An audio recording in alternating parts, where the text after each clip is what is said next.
सितंबर को 2 दिन के लिए। और वो शिविर है, बैठ जाइए आप,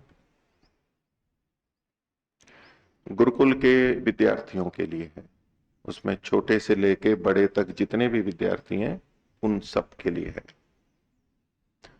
तो हम जो देखते हैं तो दो नेत्रों से देखते हैं।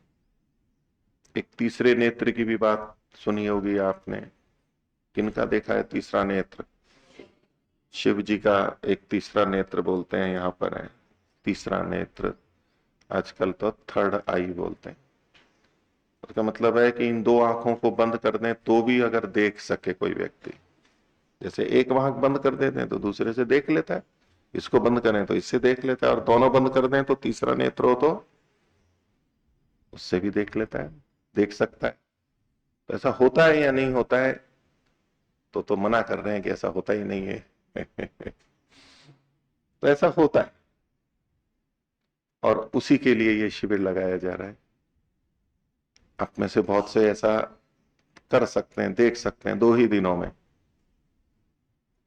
बहुत पहले की बात है, जब मैं पतंजलि में न्याय दर्शन पढ़ाने गया हुआ था, तो उस समय मैं ये विषय सुना था। तो हमारे गांधीनगर के अरविंद जी राणा हैं इस संस्था से और आर्य समाज से जुड़े हुए हैं, कराटे के चैंपियन हैं, ब्लैक बेल्ट हैं, और न जाने कितने ब्लैक बेल्ट उन्होंने बना रखे हैं। उनके शिष्य हैं, वो भी सिखाते हैं और इस क्षेत्र में भी हैं। तो वहां पतंजलि में शिविर लगा था जिसमें मैंने स्वयं ने भाग लिया था। होता है या नहीं होता है, कैसे कराते हैं, पूरे शिविर में मैंने भाग लिया, उसका परिणाम देखा, और वो आस्था और इन पे प्रसारित भी हुआ था। स्वामी रामदेव जी भी थे, आचार्य प्रद्युम्न जी भी थे, बहुत सारे बच्चे आंख बंद किए या काला पट्टा चश्मा जैसा बांध देते हैं, तो उनके सामने कोई रंग दो तो हाथ छू के बता देते हैं, यूं रख के कि कौन सा रंग है, लाल है, पीला है, इस पे क्या लिखा हुआ है, क्या चित्र है।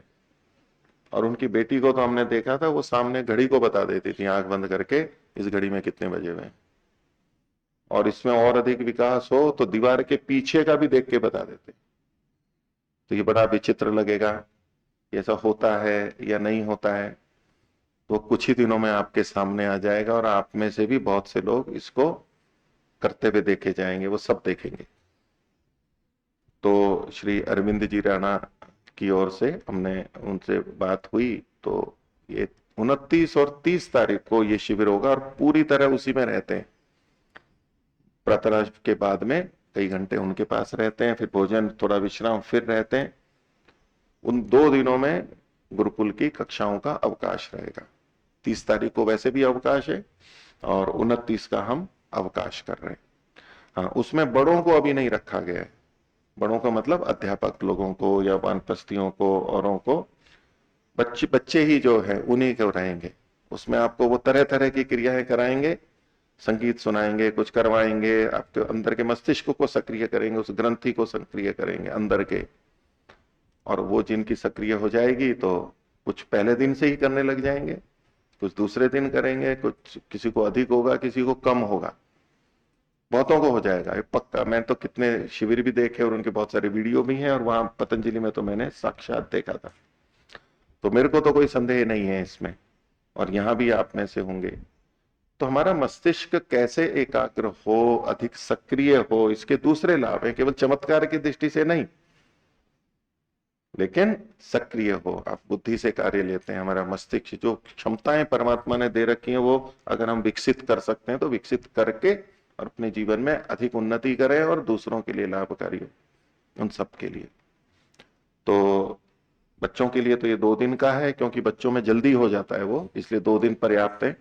लेकिन बड़ों के लिए भी रखा है, वो हमने अक्टूबर में रखा है, वो 4 दिन का रहेगा। और उसमें 20 व्यक्तियों का, 20 व्यक्तियों मात्र के लिए है। कुछ उनके व्यक्ति आएंगे, कुछ आश्रम से बड़े व्यक्ति रहेंगे। तो 20 व्यक्तियों का वो शिविर भी होगा, लेकिन उसमें 4 दिन लगेंगे, क्योंकि बड़ों को आसानी से नहीं होता है, बच्चों को बहुत आसानी से हो जाता है। बड़ों को समस्या होती है, उसमें बड़ी आयु और सब बहुत सारे कारण होते हैं। लेकिन बड़ों में भी किसी किसी में हो जाता है, ये क्षमता आ जाती है, सब में नहीं आती है। तो अगले महीने हम वो भी करेंगे 4 दिन का, वो उसकी भी सूचना निकाल देंगे। सार्वजनिक नहीं है इस तरह की कि कोई भी आए, कुछ व्यक्ति वो लेके आएंगे जिन्होंने उन्होंने चयन किया, और कुछ आश्रम के रहेंगे। और फिर ये होगा तो इसको हम आगे भी करेंगे। जो आगे का हमारा बच्चों का बच्चियों का शिविर होगा जो कि हम दिसंबर में करने वाले हैं, और फिर मार्च में करने वाले हैं। बच्चों का दिसंबर में और बच्चियों का मार्च में, जिसमें बाहर के भी आएंगे, उसमें भी ये रखेंगे, ऐसा हमारा विचार है।